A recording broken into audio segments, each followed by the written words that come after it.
President. My question is for the Minister for Equality, Minister Xing, so I'll ask my question to the Attorney-General today. I understand that the Minister recently met with a large group of community representatives for a roundtable on anti-vilification and discrimination against the LGBTIQ+ community. Just this morning, we saw the release of the Trans Justice Report and the Victorian Pride Lobby's new report tracking the horrific escalation of anti-trans hate nationally. The need for urgent action is clear, but concerns have been shared with us about a lack of clear commitment to action. So my question is, what measurable outcomes did the Minister achieve throughout this community roundtable?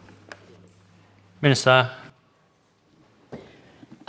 Thank you, President, and I thank Ms Payne for her question and her ongoing interest in this really important issue, which crosses over a number of portfolios, as well as Ms Xing, myself and Minister Brooks in the development of a new anti-vilification approach to tackling hate and intolerance and promoting respect in Victoria.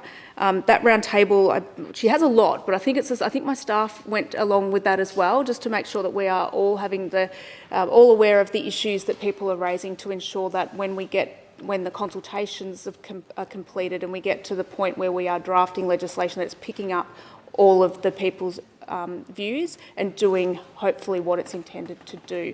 I'm sure that Ms Xing can give you a bit more of an update in relation to that meeting, but lots of meetings will continue to happen, both with our representatives and leaders in the LGBTIQ+ community, and a lot of action in relation to those leaders in the multi-faith and multicultural areas, to make sure that anti-vilification reforms are doing what we want them to do, and that is to protect all vulnerable community members in Victoria, which is what I think Victorians expect, and that work is underway. Engagement started. Consultations are really important. I think you'll appreciate, I've been on the record before, a legal response is just one element of this. Continued conversations, community engagement, and demonstrating that there's a lot of us that really care about this and we want to get it right, I think has an added benefit to just a law that, frankly, we don't really want to have to apply. Ms Payne, supplement.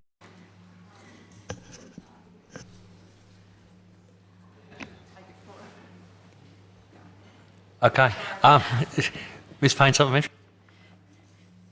Thank you, President, and I thank the Attorney for her response and for passing on to Minister Xing for some detail by way of roundtable. And by way of supplementary, I ask the Minister, will she respond formally to the Victorian Pride Lobby's report? Minister. Thank you, President. I'll pass that question on to Minister Xing for her response.